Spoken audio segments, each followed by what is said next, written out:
วิทยุแห่งประเทศไทยให้ความรู้คู่ความสุข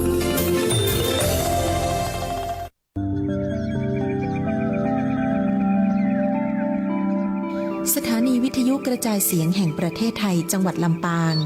FM 97 เมกะ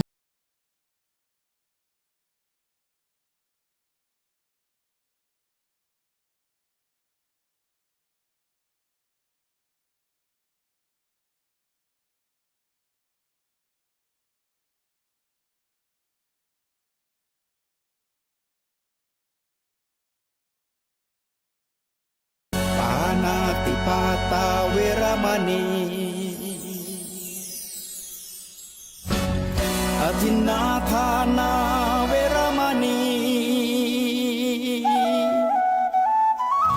กาเมมุสาสุราเม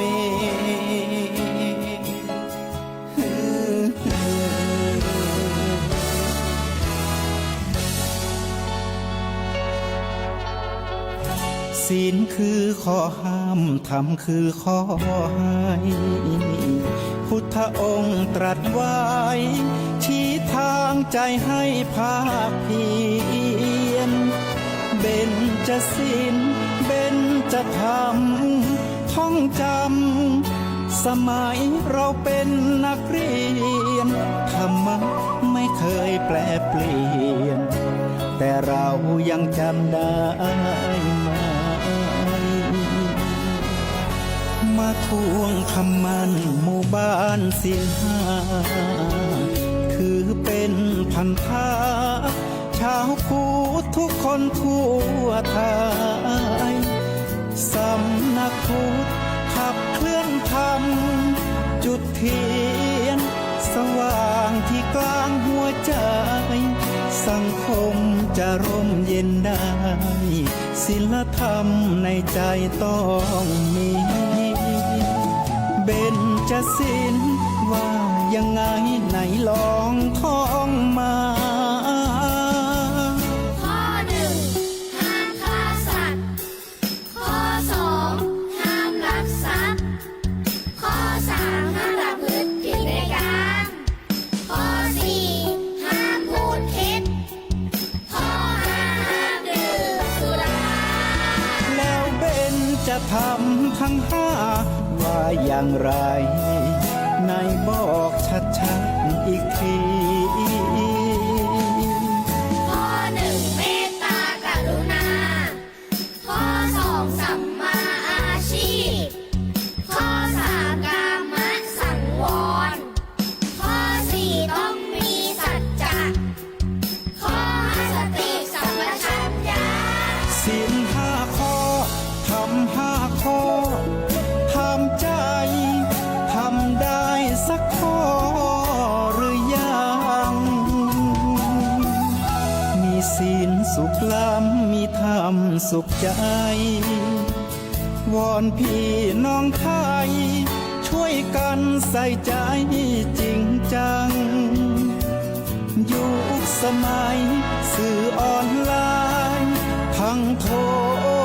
โจมตีใจเราทุกทางมีศีลมีธรรมเคียงข้างชีวิตพบทาง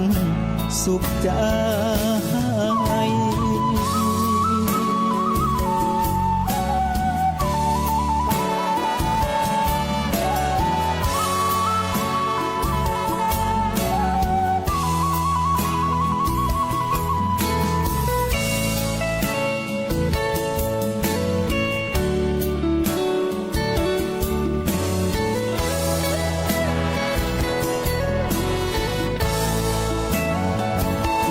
เบญจศีลว่ายังไงไหนลองท่องมาข้อหนึ่งห้ามฆ่าสัตว์ข้อสองห้ามลักทรัพย์ข้อสามห้ามประพฤติผิดในกามข้อสี่ห้ามพูดเท็จข้อห้าห้ามดื่มสุราแล้วเบญจะทำทั้งห้าว่าอย่างไรนายบอกชัดๆอีกทีข้อหนึ่ง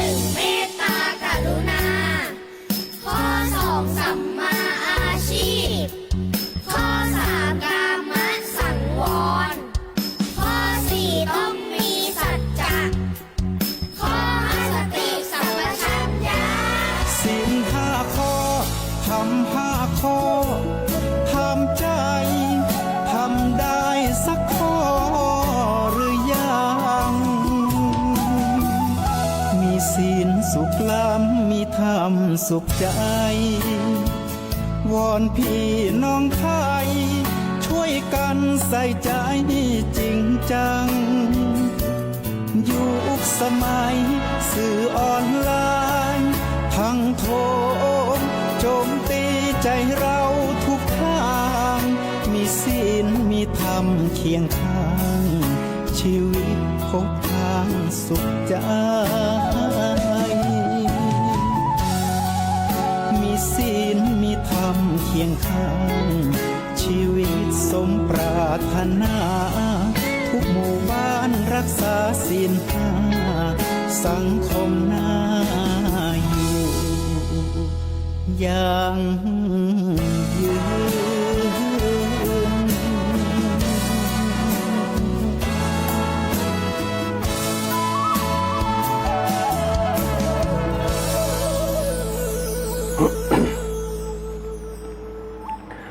พุทโธพุทธังธัมมังสังฆะกราบคารวะองค์พระสัทธาติรัตนาพระศาสนาอันเป็นมคาตถาคตเจ้าเตดไว้เป็นตังเนื้อเตียวตองเต้าเข้าสู่นิพพานจันฟ้าสร้างสมผลบุญจะได้ตุนจ้าหิบเห่งไว้นาฟังธรรมวันศีลวันพระยะละลงล้ำตักบาทฟังธรรมจำศีล8-5หน้าแรงฝนหนาวหนุ่มสาวทวนนาเท่าแก่ชราญาติมิตรจำศีลฟังธรรมกำให้ชีวิตบุญติดไต่เต่าตัวไปความดีเฮานั่นบ่หนีไปไหนนะโจรบ่ลักไปไฟไหม้บ่เสี่ยงสุขจุ่มเย็นใจนวลใจใส่เกลียงจื่อเสียงตึงดีแต่เล่าบุญรักษาศีลนั่นเป็นข้อเก้าตามแบบเบาเดิมมาอัฏฐศีละศีล8นะปัญจสิกขาศีล5พระศาสดาว่าไว้อย่างอันเบื้องต้นคุณธรรมจำไว้ให้แม่นมัน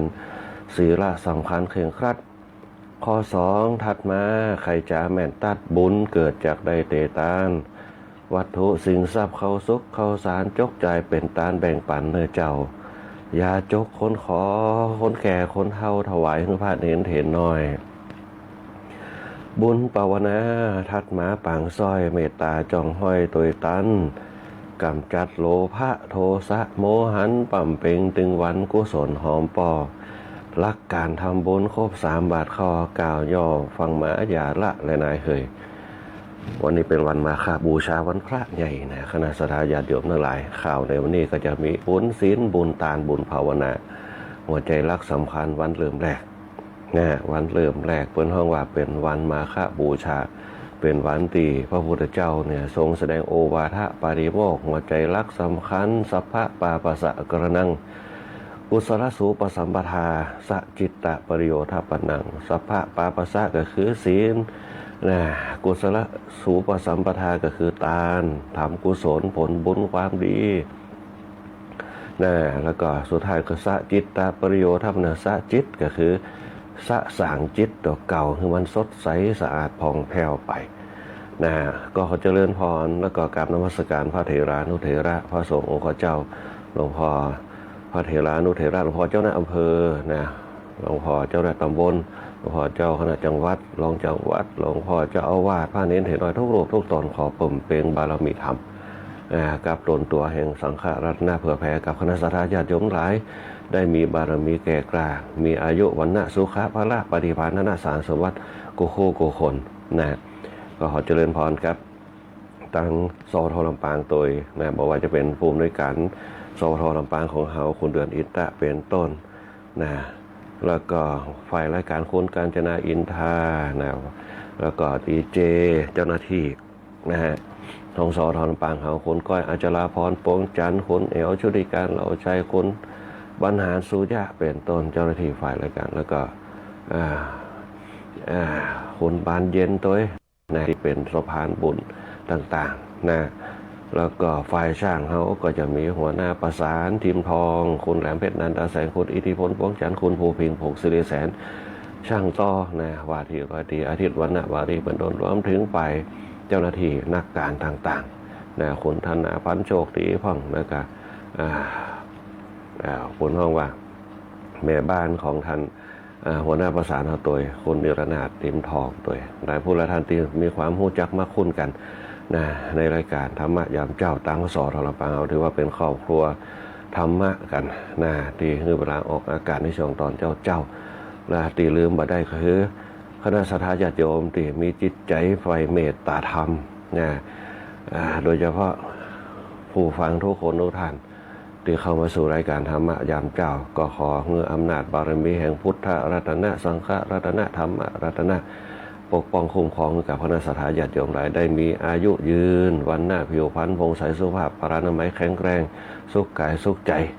นะกูคู่กูคนหิมากล้าคืนกล้าแม่นไข่หมานกูคู่กูคนวันนี้เป็นวันพระใหญ่นะคณะสัตยาญาติโยมหลายเดี๋ยวสักกรรมเขาจะมาทักทายกันอย่างที่หันในเพจของธรรมะยามเจ้าของสท.ลำปางของเรานะเดี๋ยวเราจะมาทักทายกันเนี่ยเพื่อสร้างบารมีธรรมเพื่อสร้างกุศลธรรมเพื่อสร้างบุญก็คือกุศลธรรมเพื่อเกิดกับตัวเก่าเป็นเขาว่าเป็นอานิสงส์นะอานิสงส์เปรียบเสมือนแสงประกายแสงที่อยู่ในตัวในตนเราเนี่ยคือเรามีความสุขกายก็คือบ่มีโรคภัยไข้เจ็บเข้ามาเบียดเบียนมีความสุขใจก็คือเนี่ยคือเราเนี่ยบ่มีโลภะโทสะโมหะเข้ามาครอบงำเนี่ยเหมือนกับที่กล่าวไว้เป็นข่าวกำข่าวตะกี้ว่ากำจัดโลภะโทสะโมหันปั่มเป่งตึงวันกุศลหอมปอดอันนี้แหละคณะสัตยาญาติโยมหลายย้ำหนุ่มย้ำน้อยเนี่ยบ่ใครคืดหาตัวใดแต่พอแก่ตัวมาปุ๊บเขาต้องหาพลังภายในมาเสริมเขา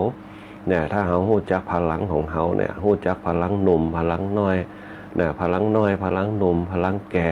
เนี่ยพลังชราเนี่ยถ้าเขาฮู้จักพลังเขาเนี่ยเขาบริหารพลังเขาเป็นอายุเขาก็จะยืน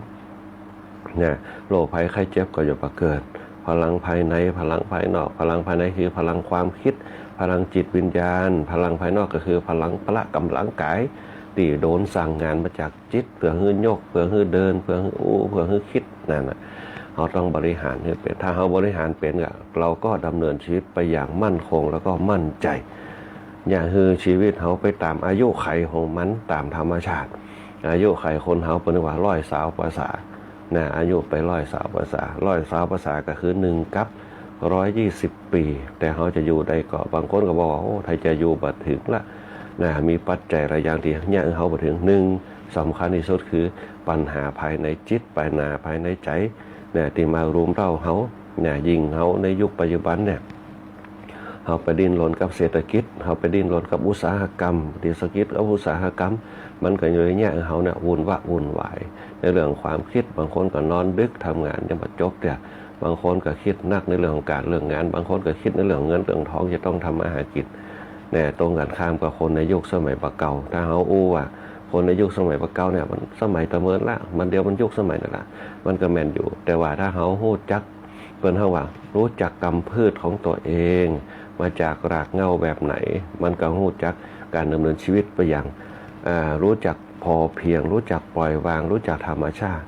นะไปตามธรรมชาติเพราะคนเฮาเนี่ยถึงวันอยู่เพื่ออย่างนะถามว่าอยู่เพื่ออย่างอยู่เพื่อประโยชน์ของลมหายใจอยู่เพื่อประโยชน์ของการดำเนินชีวิต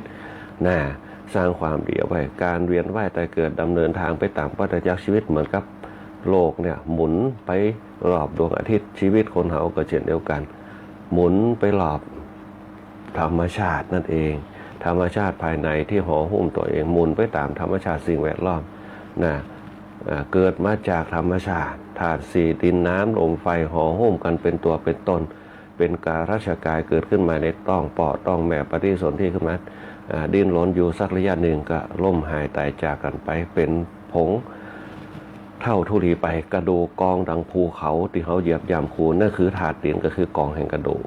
นะกระดูกกองดังภูเขาน้ำตาแห่งความจำพรากมากมายดังท้องทะเลนะสิ่งที่เหลืออยู่มีเพียงชื่อใครจะรอดพ้นวัฏจักรก็คือการเวียนว่ายตายเกิดเวียนก็คือวนไปนะคนเฮาโจกดีมาเกิดเป็นมนุษย์นะสร้างความดีเอาไว้เพื่อให้เป็นมนุษย์ต่อไปนะสังคมที่อยู่สุขสบายก็คือ1มนุษย์2เทวดาก็คือสุคตินะสิ่งที่ยากคือไปลำบากก็คือ1นรกเปรตอสุรกายสัตว์เดรัจฉานบางคนมีโอกาสได้เกิดมาเป็นมนุษย์นะสร้างคุณงามความดีได้อยู่ได้กินได้สัมผัสกับโลภโมโทสันก็คืออย่าไปหลงแต่บางคนเนี่ยโจกบดี เนี่ยเกิดมาปุ๊บเนี่ยชาตินี่เป็นคนแหมชาตินึงก็จะไปตกนรกนะเป็นนรกเปรตอสุรกายสัตว์เดรัจฉานนะเพราะว่าคนหาบ่ฮู้จักภพชาติในยุคปัจจุบันการศึกษาสูงแต่ภพชาติไม่ได้คำนึงถึงบุญญาบารมีไม่ได้คำนึงถึงนะอันนี้มันก็เลยเนี่ยคือคนเฮาเนี่ยจิตใจแห้งแรงต่อกันซึ่งกันและกันศีลห้ามันก็เลยแตกกระจายไปนะอย่างเช่นข้อแรกก็คือกระทบกระทั่งกันเบียดเบียนกันนะลบล้าฆ่าฟันกันนะอย่างน้อยก็คือในยุคปัจจุบันที่เขาเห็นทะเลาะเบาะแว้งอย่างปุ๊บก็เอาไล่ทำไล่เอาชีวิตกัน นะข้อแรกนะในยุคปัจจุบันข้อที่สองก็คือละเมิดสิทธิกันนะอย่างเช่นคอเซ็นเตอร์เป็นต้นนะที่เขาหันในยุคปัจจุบันที่หลอกลวงกันคนไทยหลอกลวงกันเพราะฉะนั้นนะข้อสุดท้ายเนี่ยพระพุทธเจ้าบอกว่าอย่าประมาทในสติคนเราถ้ามีสติมันจะกึดได้นะจะกึดได้นะข้อที่สามรู้จักเพศรู้จักตัวตนรู้จักเพศละอ่อนรู้จักเพศหนุ่มสาวรู้จักเพศไปทำงานรู้จักเพศชราถ้าเขาแบ่งเพศได้แล้วก็แบ่งพละกำลังเขาได้มันจะมีความสุขที่มั่นคงและถาวรอยู่อย่างมีคุณค่าชราอย่างมีคุณภาพสุดท้ายปุ๊บเนี่ยพระพุทธเจ้าสอนว่าฮู้จักกำอูกำจ๋าสัจจะถือว่าเป็นเรื่องสำคัญเพราะสัจจะมาจากวาจาสัจจะวาจาควบคุมพฤติกรรมตนเองให้งามทั้งนอกงามทั้งในนะคนเฮาถ้าอู้ดีอู้จาม่วนทักทายปราศัยกันปากเนี่ยถือว่าเป็นประตูหน้าต่างแรกของหน้าตานะอันนี้เป็นต้น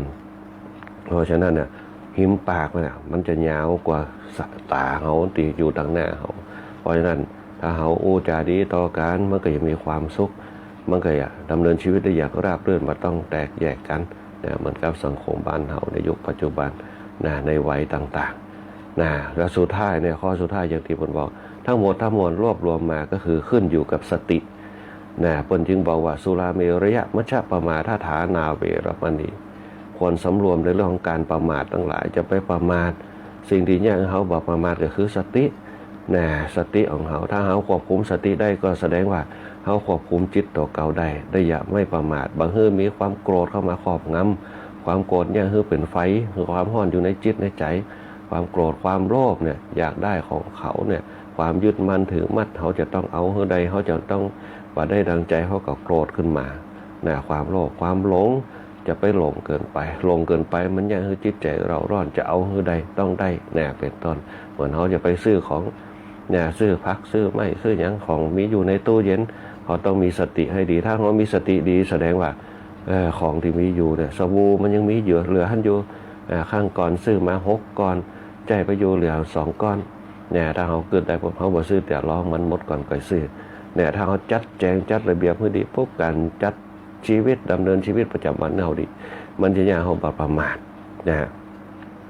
รวมไปถึงการดำเนินชีวิตถ้าเขามีสติควบคุมให้ดีเวลาจะไปที่ไหนออกบ้านออกจ้องรวบรวมสติให้ดีบางครั้งเนี่ยตากับจิตมันไปก่อนกายพอไปก่อนกายปุ๊บมันก็สร้างกายเนี่ยเขาประมาทไปได้มันก็เนี่ยคือเขาเนี่ยเหยียบคันเร่งไปได้บางครั้งเนี่ยปัตตานปุ๊บเนี่ยอุบัติเหตุประมาทมันเนี่ยเขาหลงสติมันเนี่ยเขาประมาทขึ้นมาเหมือนกับอุบัติเหตุรถยนต์ต่างๆคนเขาถ้าหูจักเกรงมันก็อยากจะหูจักกลัวถ้าคนเขาบอกหูจักเกรงมันก็จะบอกหูจักกลัวความกลัวนั่นแหละคือความประมาทถ้าเขาเกรงปุ๊บมันจะบอกกลัวถ้าบอกกลัวปุ๊บเขาก็จะบอกประมาทเพราะฉะนั้นเนี่ยการฟังธรรมะเนี่ยเป็นห้องว่าเป็นการสร้างสติเนี่ยให้เกิดปัญญาเพื่อไม่ประมาทแต่พระพุทธเจ้าสอนไว้ว่าปะมาโทมะตังปะทัง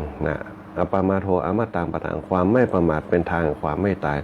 ปะมาโทมัจจุโนปะทังความประมาทเป็นทางความตายเพราะฉะนั้นเนี่ยชีวิตของเราอยากจะมีความยุบอย่าไปประมาทบางครั้งเขาได้ยินอย่างที่เข้ามากระทบหูที่มันบ่มวนหูเขาก็ข่มใจเอาไว้ได้เมื่อเขาเห็นอยู่ในตามันบาดโหกกับตาเขาก็ข่มใจเอาไว้ได้เมื่ออย่างที่มารบกวนจิตมันมีปัญหากวนจิตเขาตลอดนอนรับก็ฝันตื่นเจ้ามาก็เพราะว่าพะวงเขาข่มจิตตัวเก่าได้ปุ๊บเนี่ยเขาบ่ต้องไปจับจิตตรงนั้นบางคนก็มาถามอาตมาภาพเขาจะเนี่ยจะได้บางทีมันกึดถึงหาสิ่งเหล่านั้นถ้าคนเขาเนี่ยเป็นห้องว่าฝึกจิตให้ดีปุ๊บเนี่ยโดยเฉพาะการก่อนนอนไปคืนฝึกจิตตัวเก่าคือเพ่งเตียน เนี่ยพระพุทธเจ้าผมยังบอกว่าหรือว่าพระปฏิบัติธรรมเหมือนว่าเพ่งเตียนจิตเข้าไปสะกดติดเตียนคือได้เนี่ยเมื่อจิตสะกดติดเตียนได้ปุ๊บเนี่ยจิตมันจะนิ่งอยู่ติดเตียนไม่แต่รับตาก็จะเห็นเปลวเทียนพอเห็นเปลวเทียนปุ๊บจิตก็จะตั้งมั่นพอจิตมันตั้งมั่นปุ๊บเนี่ยมันจะพิจารณาไปตามเปลวเทียนไหวไปทางใดจิตมันก็ขยับไปตรงนั้น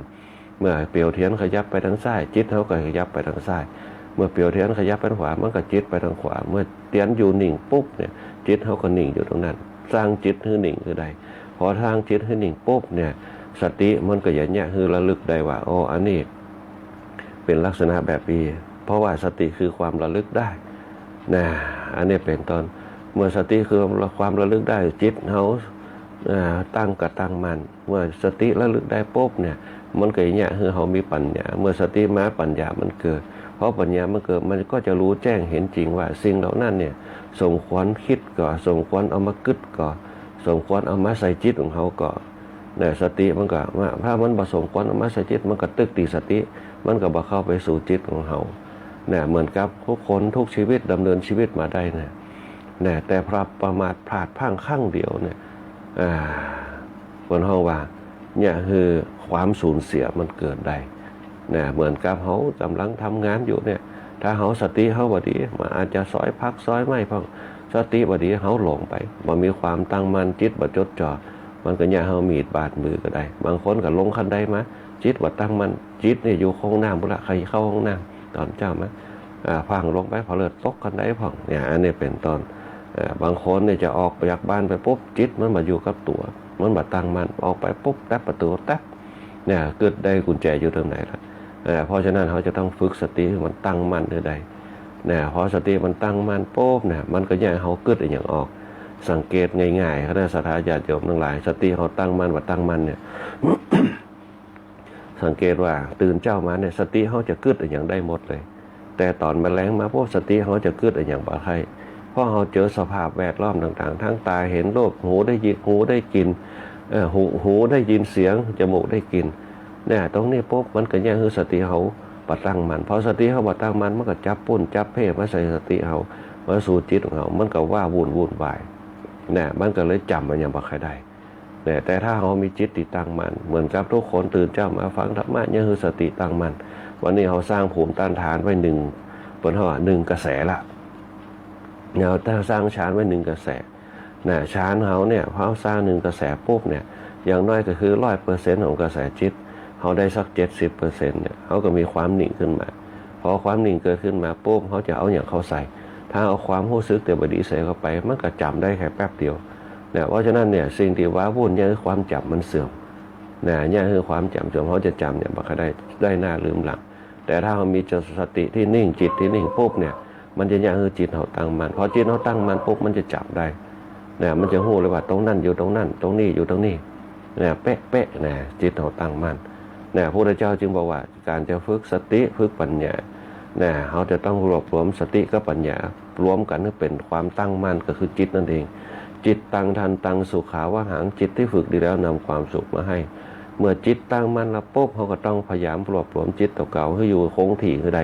แล้วก็เสริมบารมีให้มันแก่กล้าขึ้นมาเนี่ยด้วยพลังแห่งความสงบด้วยพลังความปกติพอความสงบความปกติคือพลังอย่าง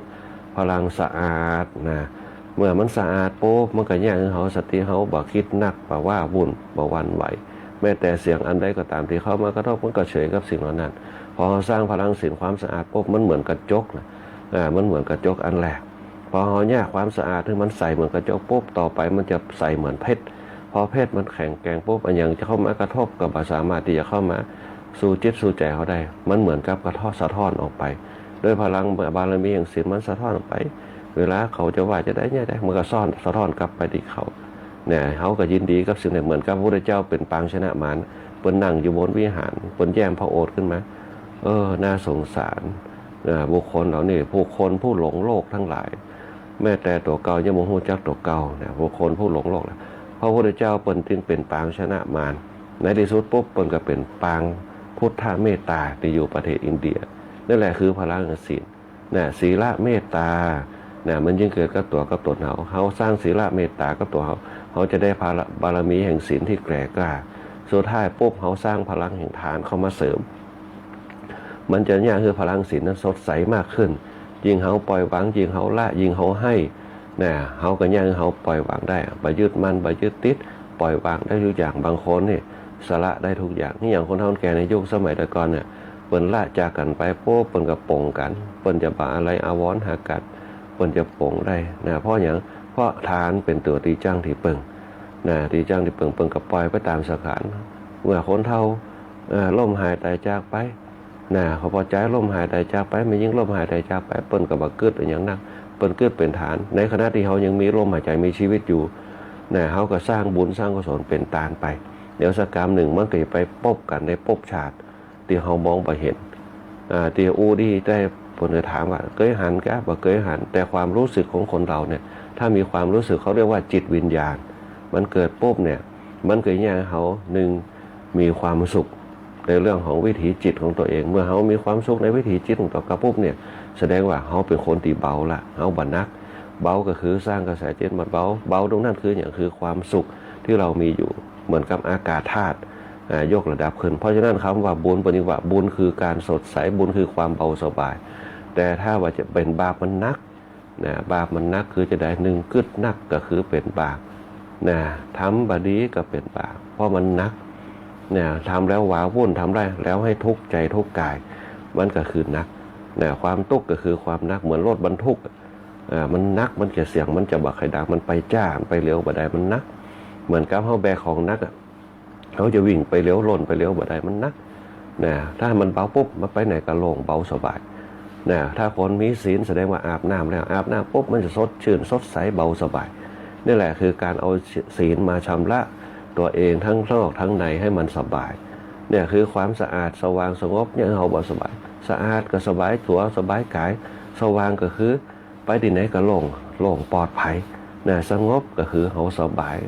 สงบจิตสงบใจนี่แหละคือบนเขาว่าทางแห่งบุญทางบุญเขาจะสร้างจะได้หนึ่งสร้างแห่งศีลสร้างแห่งทานสร้างแห่งภาวนาเพราะว่าสร้างแห่งศีลปุ๊บเขาสะอาดปุ๊บเนี่ยไปที่ไหนเขาบ่ต้องวันเก่งนะมันก็เขี้ยวขาดปลอดภัยเป็นอานิสงส์ตามตัวตามเงาของเรานั่นเองนั่นแหละคืออานิสงส์ของศีลของทานของภาวนาเพราะนั่นในวันนี้เป็นวันศีลใหญ่นะคณะสัตยาญาติโยมแล้วท่านไทยเขาจะมาทักทายกันหมู่ปอออกไปออกคนเฒ่าคนแก่พ่อแม่พี่น้องอุบาสกอุบาสิกาทั้งหลายเนี่ยเดี๋ยวเขาจะมาทักทายกันนะวันนี้นะวันนี้เป็นวันมาฆบูชาแต่ละวัดแต่ละวาเปิดก็จะประกอบพิธีกรรมกันหลายตีหลายแห่งเปิดจะมีงานประเพณีนะงานประเพณีเนี่ยบนห้องว่าบ้านเฮานี่เป็นเดือนกุมภาเนี่ยวันนี้เป็นห้องเป็นห้องเดือน5นะเดือน5นี่สมัยแต่ก่อนเนี่ยวันนี้งานประเพณีวัดเสด็จนะวัดเสด็จเปิ่นมีงานประเพณีนะทุกปีนะเปิ่นจะไปเสาะเปิ่นจะไปเสาะส้มปล่อยในสมัยแต่ก่อนอาตมาภาพเป็นเน้นประมาณปี26 25 27เนี่ยจะไปเสาะส้มปล่อยเก้าคอส้มปล่อยเก้าคอเนี่ยเอามาแจกอาบน้ำแก้พยาธิอาปาดทั้งหลายจิตใจบ่สงบออกแวกโดนคุ้นไสต่างๆไปเสาะส้มปล่อยเดือน5เนี่ยเอามาแจกน้ำอาบกันในสมัยแต่ก่อนคนเฒ่าแก่เปิ่นบอกเอาไว้หลวงพ่อพระครูประสิทธิ์บุญวัฒน์ก็ตามพระครูศรีประเรศติกิจวัดสิงห์ใจก็ตามหลวงพ่อรัตนคมนะวัดเสด็จก็เหมือนกันที่เคยสัมผัสในยุคนั้น นะเปิ่นก็จะไปเสาะหาข้าวส้มปล่อยเดือน5นะส้มปล่อยเดือน5เอามาแจกของทำน้ำมนต์ของนะอาบน้ำเพื่อหายพยาธิอาปาดทั้งหลายนะ แต่วันสำคัญในทางพระพุทธศาสนาเนี่ยเป็นวันแรกเนี่ยบนห้องว่าเป็นวันแรกที่พระพุทธเจ้าเขาแสดงโอวาทปาติโมกข์โอวาทปาติโมกข์เนี่ย หัวใจรักสำคัญเนี่ยคณะสัตยาญาติโยมทั้งหลายโอวาทปาติโมกข์เนี่ยหัวใจรักสำคัญเนี่ยหัวข้อสำคัญนั่นก็คือ1เนี่ยอย่างที่บอกเอาไว้สภาพปาปัสสะกรณัง2กุศลสูปสัมปทาสัจจิตาวริโยธาปนังโอวาทปาติโมกข์เนี่ยเป็นรวบรวมขึ้นมาเนี่ยเพื่อหนึ่งให้เขาทำความดีละเว้นความชั่วทำใจให้บริสุทธิ์เนี่ยทำความดีก็คือสร้างบุญสร้างกุศลละเว้นความชั่วให้มีศีลเนี่ยทำจิตใจให้บริสุทธิ์ก็คือภาวนาเนี่ยอันนี้แหละคือหัวใจรักสำคัญแตกย่อยออกไปเป็นแขนงเป็นพระไตรปิฎกขึ้นมา เนี่ยพัฒนาขึ้นมาเป็นศีลสมาธิปัญญาพัฒนาขึ้นมาเป็นสมถะวิปัสสนาเนี่ยพัฒนาขึ้นมานี่แหละคือหัวใจหลักสำคัญของพระปาฏิโมกข์มันจึงรวบรวมมาแตกออกมาเป็นพระไตรปิฎกขึ้นมาในยุคสมัยปัจจุบันเนี่ยคนเฮาในยุคปัจจุบันเนี่ยอัตตาเนี่ยยึดมั่นกัน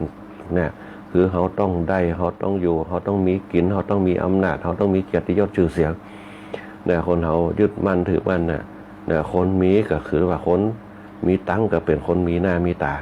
ในสังคมยุคปัจจุบันแต่ว่าบางคนหาความสุขให้กับตัวเองไม่ได้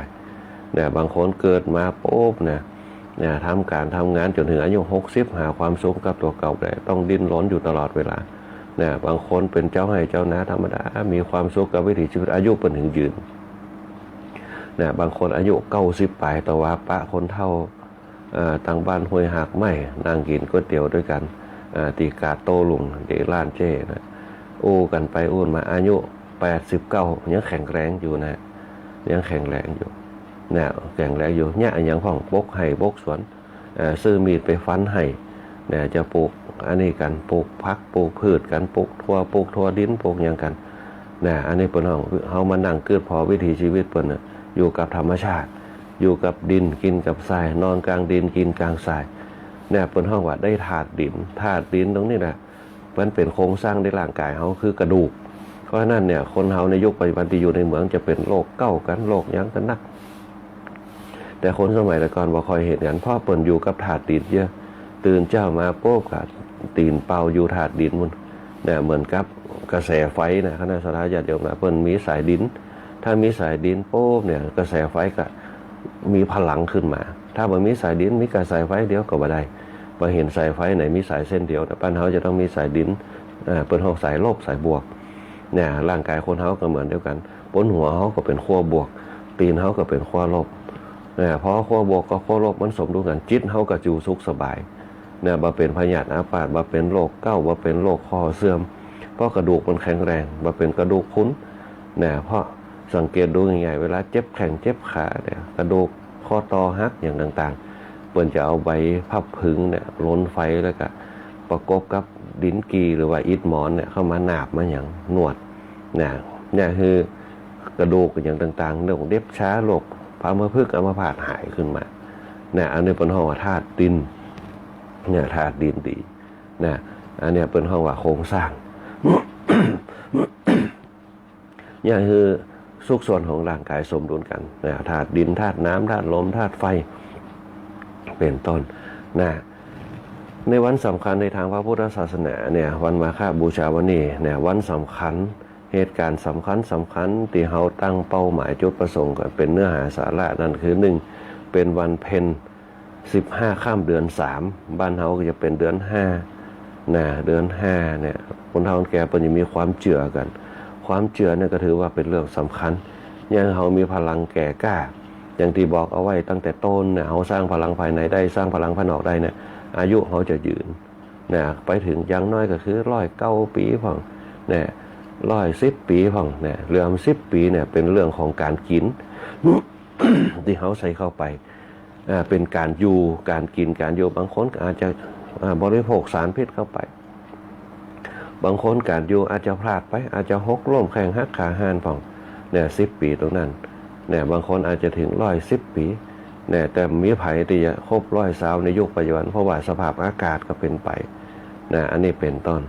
เนี่ยอย่างน้อยก็110ปี111ปี เนี่ยเพราะเขาอยู่ในคำว่านะสร้างสังขารภายในภายนอกให้มันสมดุลกันนะวันนี้เป็นวันเพ็ญ15ค่ำเสวยมาฆฤกษ์นะว่าเสวยมาฆฤกษ์อันนี้คือเหตุการณ์หนึ่งละเหตุการณ์ที่2นั่นก็คือมีพระสงฆ์ 1,250 รูปมาประชุมกันโดยบ่ได้นัดหมายจู่ๆกับป้ากันมาที่วัดเวรุวันนะเมืองราชคฤห์แคว้นมคธเพื่อมาไหว้พระพุทธเจ้ามีจิตที่ต้องการที่จะเข้ามาไหว้พระพุทธเจ้าวันเนี้ยวันเพ็ญเดือนมาฆฤกษ์เนี่ยวันเพ็ญเดือน3ของไทยเนี่ยวันเพ็ญเดือน5เนี่ยบ้านเฮาเดือน5นะของไทยเฮานะอันนี้เป็นภิกษุมาประชุมกันโดยไม่ได้นัดหมายมาฟังปาฏิโมกข์ของพระพุทธเจ้าพระสงฆ์ที่มาด้วยกันเนี่ยทั้งหมด 1,250 รูปเนี่ย นะเป็นพระสงฆ์ที่พระพุทธเจ้าบวชโดยพระองค์เอง 1,250 รูปนะ1,250 รูปมาประชุมกันโดยไม่ได้นัดหมายพระสงฆ์ที่มาประชุมกันเป็นพระอรหันต์นะเป็นผู้เปิ้น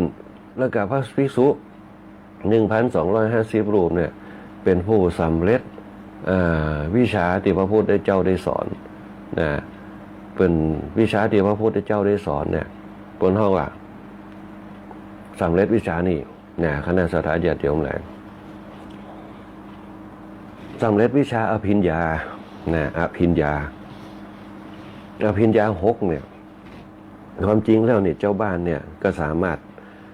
สำเร็จได้แต่จะจ้ากว่าตุเจ้าน้อยหนึ่งเพราะอย่างเพราะเป็นห้องเพศเจ้าบ้านกับเพศตุเจ้าเนี่ยมันจะแตกต่างกันเพราะเพศตุเจ้าเนี่ยจะมีความสะดวกสบายกว่าในเรื่องการปฏิบัติเรื่องจิต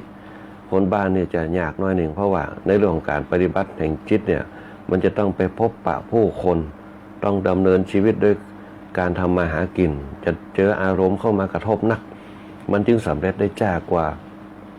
พระสงฆ์มันจะมีอริยบุคคลกับอริยสงฆ์เนี่ยจะสำเร็จได้ง่ายเพราะมีปัจจัยสำคัญที่จะต้องทำเนี่ยก็คือสามารถอยู่ในขอบเขต เขาจึงมีวัดมีป่ามีอย่างที่เปิ้นอยู่ในขอบเขตเปิ้นจำกัดขอบเขตในการปฏิบัติธรรมเนี่ยเปิ้นจะจำกัดขอบเขตของเปิ้นได้แต่เจ้าบ้านเนี่ยจำกัดมาได้เจ้ามาต้องทำมาหากินทำไรไทยนะไปกล้าไปขายอย่างนะมันเจอสภาพต่างๆโดยอารมณ์มากระทบมันจึงจะสำเร็จได้จ้าอภิญญา6เนี่ยอริยบุคคลก็สำเร็จได้อริยสงฆ์ก็สำเร็จได้เนี่ยท่านสถาลองฟังดูว่าอย่างคนเฒ่าคนแก่เนี่ยในยุคสมัยแต่ก่อนเนี่ยเปิ้นถึงได้มีคาถาอาคมเสกเป่ากระถาคือกระดูกหายพ่องนะเอาพญาพ่องนะอันเนี้ยบนจะมีคนเฒ่าแก่ปึงกันเนี่ยได้ปู่จาเตียนพ่องเนี่ยคือเฮาเนี่ยอยู่ดีมีสุขพ่องพ่อเปิ้นห้องว่าสร้างพลังภายในเนี่ยพลังภายในเนี่ยเกิดมาจากพลังแห่งจิตของเขาเนี่ยเกิดพลังภายในที่แข็งแกร่งพอพลังจิตพลังภายในที่ปุ๊บจะต้องสร้างพลังธรรมก็คือพลังศรัทธาคือความแกร่กล้าเนี่ยเขาจึงมีความศรัทธาในครูบาอาจารย์นะในของที่เขาได้รับมาพอมีความศรัทธามีความเชื่อมั่นตรงนี้ต้องทำไปได้เหมือนกับเขามีความศรัทธาเนี่ยภายนอกอ่ะความศรัทธาภายนอกเนี่ยเขามีความศรัทธาว่าเขาต้องแปลงบ้านให้ได้ด้วยตนเองเขาก็สร้างบ้านตัวเก่าด้วยตนเองเนี่ยเขาจะต้องสร้างฐานะครอบครัวด้วยตนเองเขามีครอบครัวขึ้นมา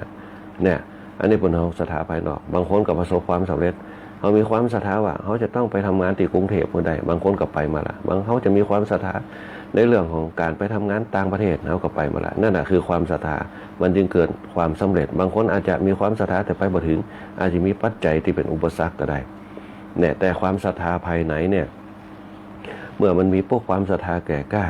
เปิดห้องว่าเป็นความศรัทธาในเรื่องของภายในคือพลังแห่งฌานพอเขามีความศรัทธามีความแก่กล้าบวกกับเปิดห้องว่าการฝึกนะอย่างเข้มงวดบางคนสร้างความศรัทธาในเรื่องจิตคือบำเพ็ญตบะนะอาจจะเพ่งกระแสเตียนผ่องบางคนอาจจะนั่งกลางแดดผ่องบางคนอาจจะเดินธุดงค์ผ่องนะบางคนอาจจะปิดตัวอยู่ในถ้ำปฏิบัตินะสร้างบารมีเพื่อสร้างความศรัทธาเนี่ยเกิดบารมีนะตรงนี้เป็นต้นสิ่งใดได้ตรงนั้นเกินพระน้องว่าสำเร็จอภิญญา6นะคนเฒ่าแก่เฮาในยุคก่อนๆน่ะมันจึงมีคาถาเอาผมอยู่ยงคงกระพันกันเหมือนกับขุนพันธุ์นะขุนพันธุ์ที่เฮาเคยได้ยินกันเหมือนกับคนเฒ่าแก่บ้านเฮาที่เพิ่นเป่าแข่งเป่าขาคือกระตอกระโดกคาถาตอกระโดกกันนะเพราะความศรัทธามันสูงแต่คนในยุคปัจจุบันบ่มีความศรัทธาแต่ชอบเพิ่นเฮาว่าไปซักยันผ่องเนี่ยบ่มีความศรัทธาที่แน่นแฟนแต่ก่อนเนี่ยเพิ่นมีความศรัทธาเกิดมาจากสัจจะเนี่ยเปิ้นจะมากินพักปังพ่องเปิ้นจะมากินปลาย่านพ่อง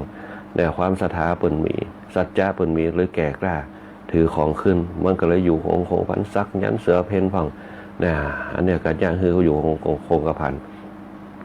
แต่ศรัทธาภายในเนี่ยเปิ้นว่าศรัทธาในมรรคผลตรงนี้นะก่อนจะได้มรรคผลนิพพานเนี่ยมันจะต้องอภิญญา6จะเกิดพระภิกษุสงฆ์ 1,250 รูปเนี่ยสำเร็จอภิญญา6นะ1แสดงฤทธิ์ได้นี่แหละความจริงพระเทวทัตก็สำเร็จอภิญญานะครับแต่ว่าเปิ้นมีจิตแบบปกติของเปิ้นจิตคิดที่จะเป็นใหญ่ก็เลย สิ่งเหล่านี้เนี่ยจิตคิดจะเป็นใหญ่ก็คือมีความโลภโมโทสารเกิดขึ้นอิทธิฤทธิ์ตรงนี้เลยหายไปเนี่ยพระเทวราชแสดงฤทธิ์ได้เขาเหินเดินอากาศได้เนี่ยอิทธิวิธีหายตัวได้อันที่สองหูติบเนี่ยสังเกตพอเท่าแก่เขาเนี่ยบางครั้งมีหูติบเนี่ยหูติบเนี่ยหูติบอันที่สองเนี่ยกำหนดจิตของคนอื่นได้สามารถกำหนดจิตเนี่ยของคนอื่นได้จิตของคนคิดจะได้กับเขาเนี่ยจะหูเนี่ยคนเฒ่าแก่เขาเปิ่นจะมองออกอย่างจังที่เขาเคยนิ้นระวังเด้อคนนี้เป็นดีคนนี้เป็นดีระวังให้ดีเนี่ยถ้าเขาไปเจอพวกเขาพร้อมมันแนวแม่นแต่เนี่ยเป็นจะอีรู้เนี่ยคบไปคบมาปุ๊บเนี่ยเหมือนเข้าเนี่ยคบกันไปคบกันมาบางเตือปุ๊บทะเลาะกันไปเหียเนี่ยทำไล่กันไปเหียก็มีเนี่ยอันนี้เป็นห้อเจโตปริยญาณเนี่ยหูจักกำหนดจิตของคนอื่นได้เนี่ยจิตคนนั้นคิดเป็นจะได้เป็นพฤติกรรมเป็นจะได้เนี่ยเป็นจะได้มองวาระจิตออกเนี่ยบางครั้งเนี่ยเขาก็มองด้วยสายตาบางครั้งก็เข้าไปทำความจอบด้วยคำพูดเนี่ยบางครั้งก็อยู่ไปก็หูพฤติกรรมกันไปเนี่ยกำหนดจิตของคนอื่นได้อันที่สองระลึกชาติได้เนี่ยเหมือนกับคนเฒ่าคนแก่เขาเป็นอย่างหูว่าอันเนี้ยเกิดมาจากแล้วเป็นปีกเขาเกิดแล้วเป็นน้องเขาเกิดแล้วเป็นแม่เขาจากนี่มาเกิดมาเป็นลูกเนี่ยสังเกตของเฒ่าคนแก่เขาแต่ก่อนเปิดจะหูเนี่ยเปิดกับพิสูจน์กันในสมัยแต่ก่อนเปิดจะเอามินหม้อเนี่ยมินหม้อนึ่งของมาแปดตีรับเอามาแต้มตีรับปื้นแขนของปื้นคอภาพผ่องตีค้นบาหารตีเปิ่นคนอื่นบาหูเนี่ยจะหูได้เฉพาะคนนั้นคนเดียวเนี่ยหรือว่าบุคคลภายในบ้านเปิ่นจะเอามาแต้มกันเพราะเจียจาดเกิดมาในวงตระกูลเนี่ยเปิ่นก็พอเปิ่นจะไปพอละไปพอลักษณะอันนี้เหมือนไข่อันนี้ลักษณะเป็นจะได้เนี่ยบางคนไปหันติดไฟก็ติดศอกผ่องเปิ่นไฟก็ติดปื้นแขนผ่องปานก็ติด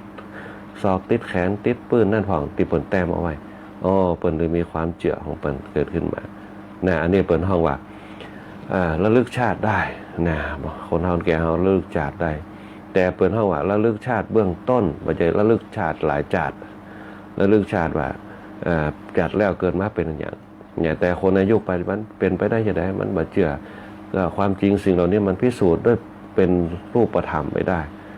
นะเป็นรูปธรรมมาได้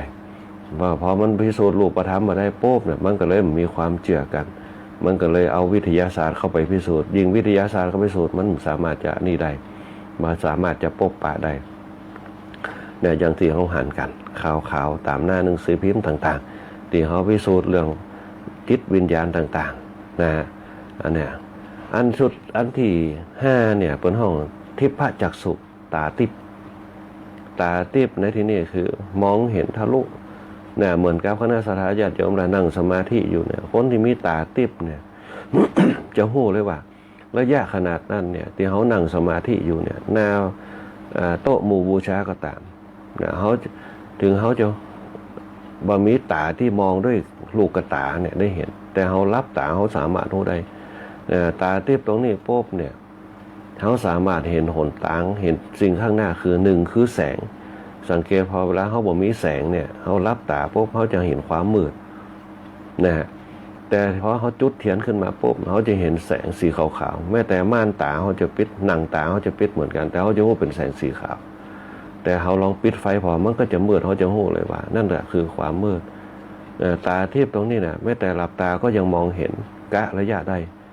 เพราะฉะนั้นคนที่จะทำได้คือ1คนนั่งสมาธิคนเดินจงกรมเนี่ยเพราะตาทิพย์เกิดมาจากอย่างเกิดมาจากสติที่เป็นกระแสแห่งฌานกะระยะใดเนี่ยท่านลองสังเกตพอคนตาบอดที่เปิ่นเดินได้เพราะอย่างบางคนเนี่ยมืดสนิทเนี่ยยังเดินได้เพราะเปิ่นใจสติของเปิ่นเป็นตัวเดินทางเหมือนพระจักขุบาลตาบอดสนิทนะตาบอดสนิทเพราะกรรมเก่านะกรรมเก่าของเปิ่นไปไหนก็ต้องใจสามเณรเดินนำทางนะตาบอดสนิทแต่ในสุดท้ายปุ๊บเนี่ยพระจักขุบาลเดินด้วยไม้เท้าตัวเองนะไม้เท้าเนี่ยเป็นไม้แข็งๆแต่บ่มีชีวิตชีวาแต่สามารถหู้ระยะทางได้นะเดินด้วยไม้เท้านะไม้เท้าตรงนั้นแหละสื่อกระแสไปที่ปลายไม้เท้าด้วยกระแสแห่งสติความรู้สึก เอาไปเคาะแล้วปุ๊บฟังดูเป็นอย่างปะหินกะเล็กกะจะหูละนั่นแหละคือสติเนี่ยคือเกิดความระลึกได้ว่าอันนั้นเป็นอันนั้นและส่งกระแสไปด้วยฌานว่าที่เขาเอาไปกระทบนั่นเป็นอันอย่างนะเพราะสติมันเกิดปุ๊บความตั้งมั่นมันเกิดปุ๊บเนี่ยมันจึงเลยรู้ความเป็นสติปัฏฐานสี่กายเวทนาจิตธรรมสิ่งที่อยู่เบื้องหน้าคืออัตตาคือตัวตนที่เป็นรูปขึ้นมาคือเขาเห็นกายเนี่ยตรงนั้นเนี่ยเพราะอย่างเพราะจิตมันส่งไปเป็นฌานมันทำให้เกิดตัวที่เป็นจุดมุ่งหมายที่เราไปครอบคือญาณคือความรู้สึกเขาเรียกว่าฌานกับญาณจึงเกิดขึ้นเนี่ยสำคัญที่สุดกระแสเหมือนครับเขาใจมือถือยิงขึ้นไปบนฟ้านั่นเป็นกระแสเขาบอกไม่เห็นแต่มันอู้ออกมาได้เนี่ยนั่นก็เนี่ยคณะสัตยาญาติโยมเพราะฉะนั้นกระแสจิตเขาเนี่ยเป็นตัวตั้งต้นทำให้เกิดสิ่งเหล่านี้เกิดขึ้นก่อนวิทยาศาสตร์ด้วยซ้ำเนี่ยถ้าเราฝึกกันดีที่พาจากสู่สังเกตพอเนี่ยคณะสัตยาญาติโยมคงจะพูดจักวัดผู้ซื้อกว่าจะเป็นวัดสันปะตึงหรือตังเชียงใหม่เนี่ยถ้าจำมาพิษน่าจะจำพิษวัดปาตึงอย่างเนี้ยที่เขาพูดจักกันครูบาลาตาทิพย์ในสมัยแต่ก่อนเนี่ยอันนี้ก็มีเนี่ยอันเนี้ยในยุคก่อนเขาจะได้ยินครูบาลาตาทิพย์พ่อง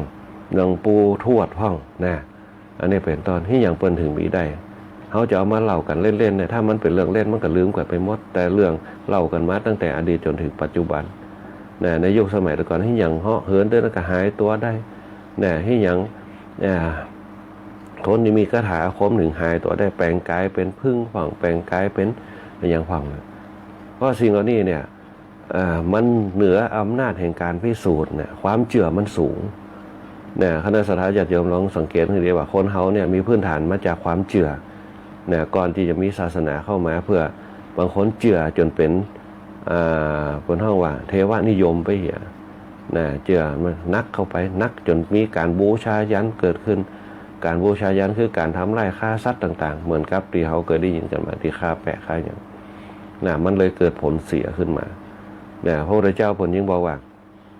ความเชื่อน่ะต้องเชื่อคือถูกทางเชื่อด้วยปัญญาเชื่อด้วยสตินะจะเนี่ยให้เกิดความดีกับตัวเขาเกิดขึ้นแต่ก่อนเขาจะเชื่อในเรื่องของปรากฏการณ์แห่งธรรมชาติเชื่อนักจนงมงายขึ้นมาจนประทำการมันเอาเชื่อคือโดนบันดาลติ๊กๆเชื่อคือโดนบันดาลติ๊กๆเนี่ยพอผ่านเกี่ยวกับเวลาผ่านไปปุ๊บเนี่ยความเชื่อตรงนั้นเนี่ยเป็นความเชื่อที่พิษกันพ่องสืบกันมาเชื่อในความพิษต่างๆเนี่ยพอทำมันบัดถูกปุ๊บเนี่ยทำอย่างต่างๆมันบัดถูกมันพิษปรากฏการณ์มันพิษธรรมชาติมันพิษขนบธรรมเนียมประเพณีมันก็เลยเนี่ยเกิดตีเขาห้องว่าคึดเกิดขึ้นเนี่ยตรงเนี้ยความเชื่อตรงนั้นเนี่ยมันเป็นความเชื่อที่พิษพระพุทธเจ้าควรก็เลยว่าบ่ได้ละเราต้องมีความเห็นที่ถูกต้องเป็นสัมมาทิฏฐิให้ได้นะเปิดกระแจในหลักของธรรมหลักของกรรม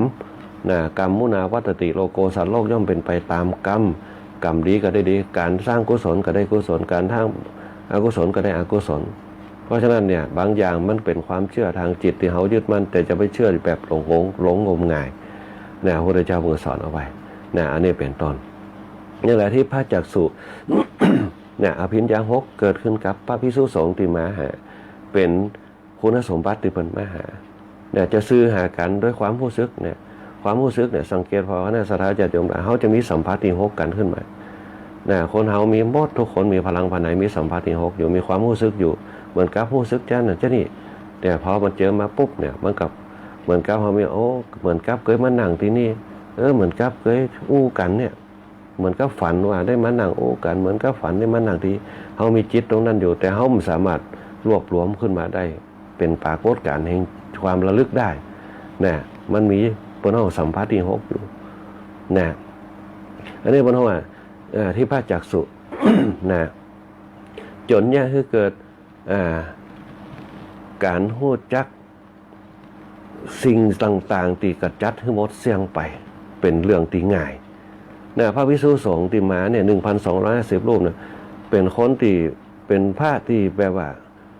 หู้จักปัญหาตุกต่างๆพุ่นน่ะนะมันเป็นที่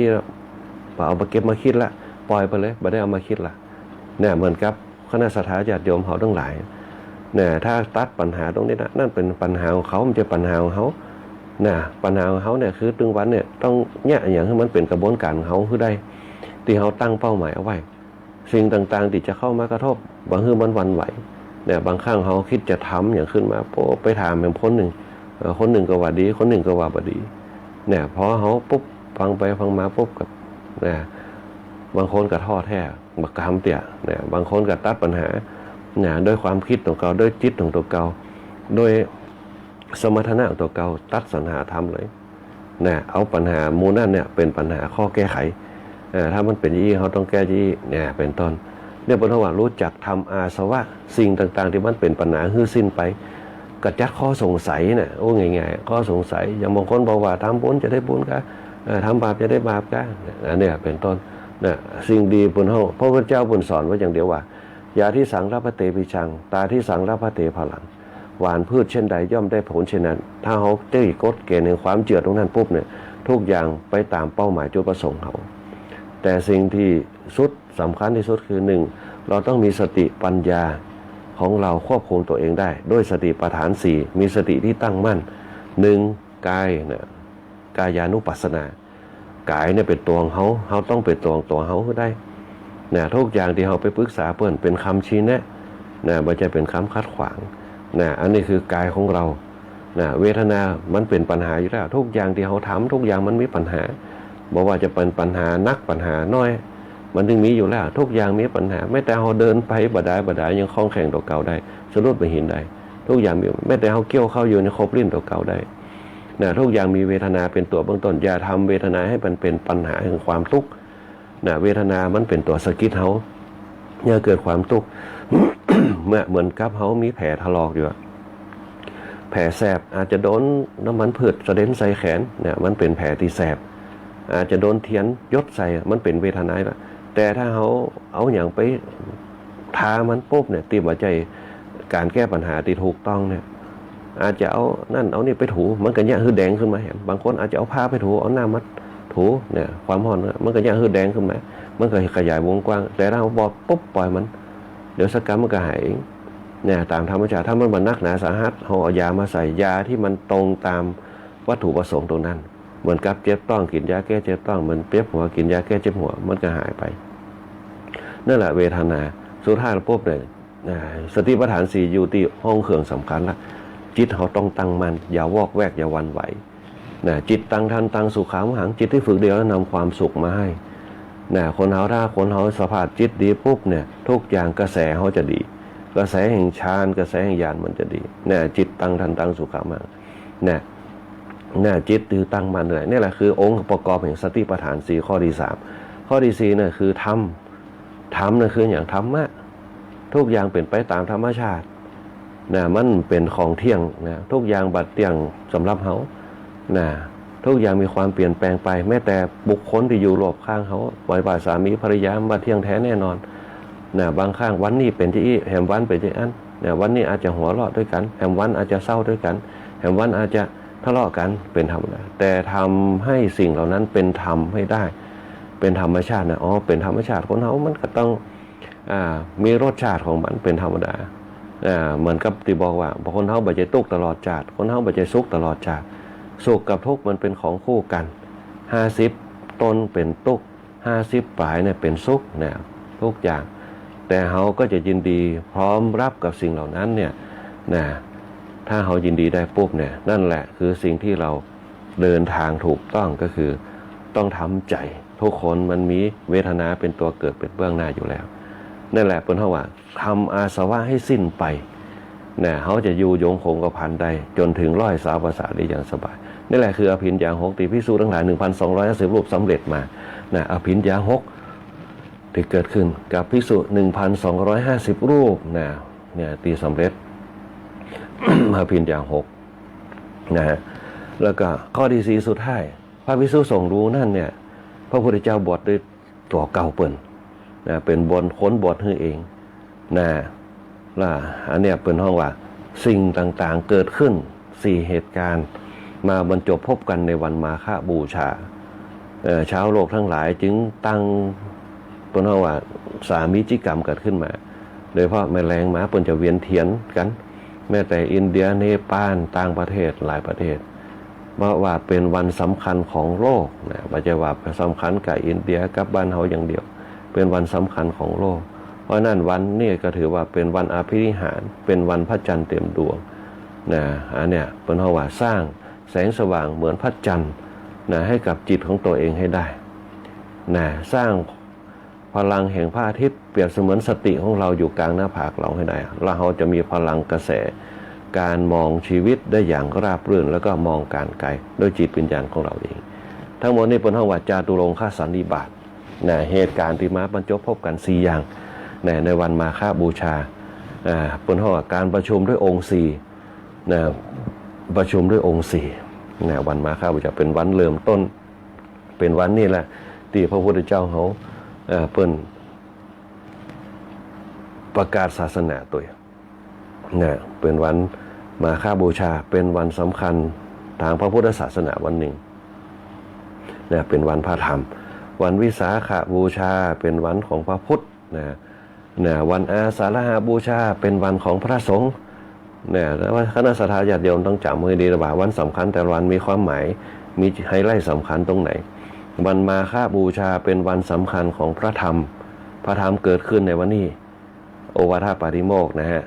อันที่2วันวิสาขบูชาเป็นวันสำคัญของพระพุทธเจ้าวันเกิดวันตรัสรู้แล้วก็วันปรินิพพานนะถ้าอู้ง่ายคือวันเกิดวันจบหลักสูตรแล้วก็วัน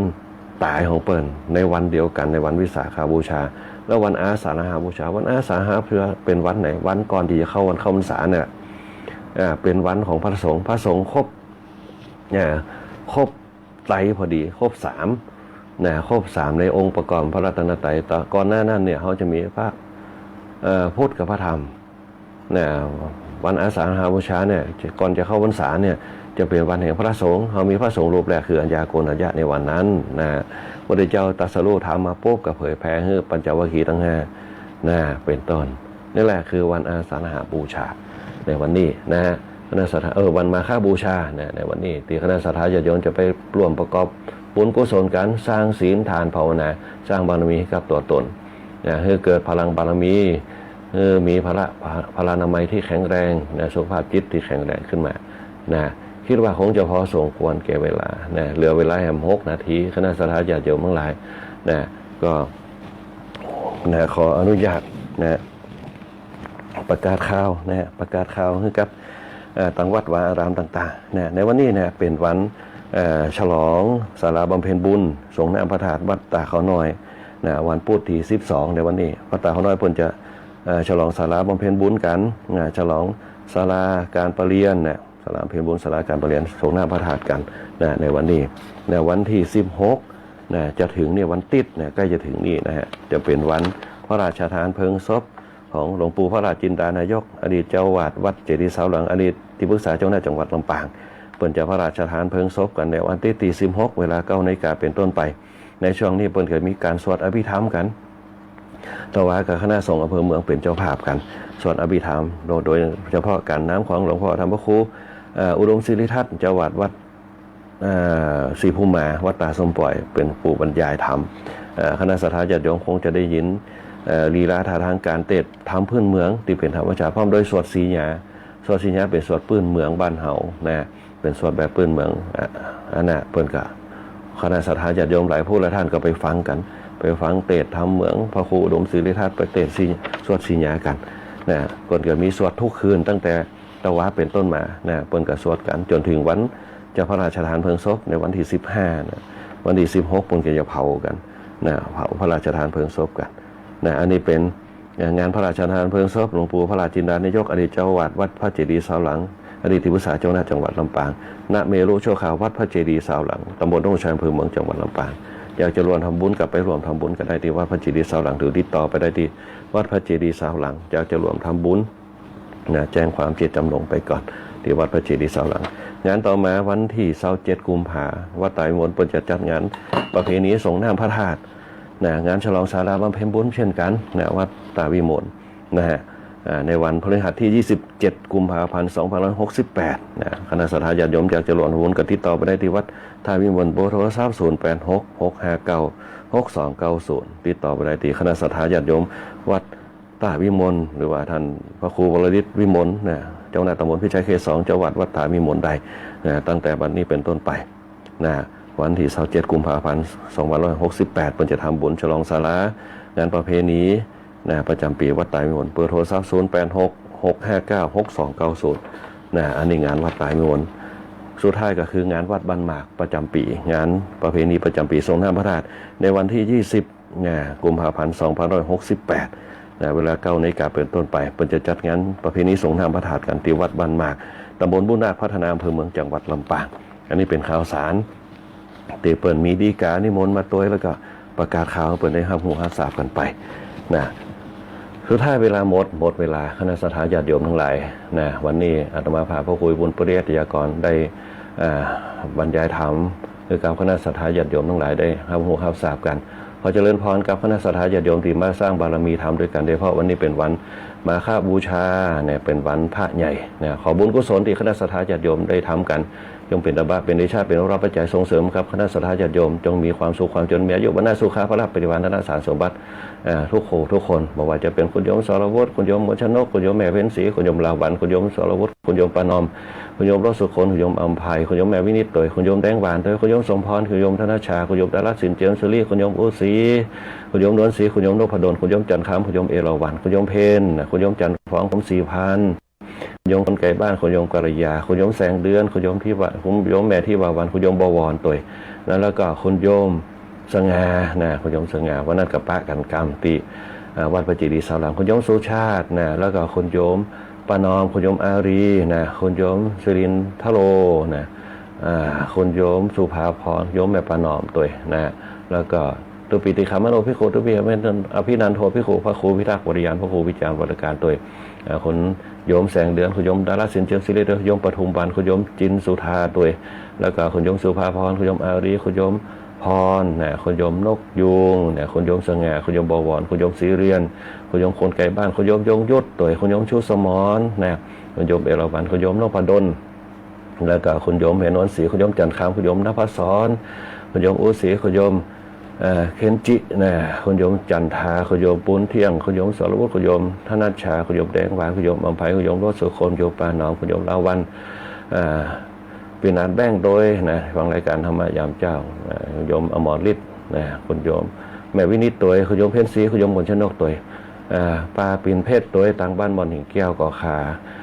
ปลาสุรีนะต่างบ้านตรงคุณแม่สุรีนะต่างบ้านตรงหัวจ้างปลาสลวยนะคุณแม่สลวยบ้านแคทเธอริยาตัวนะ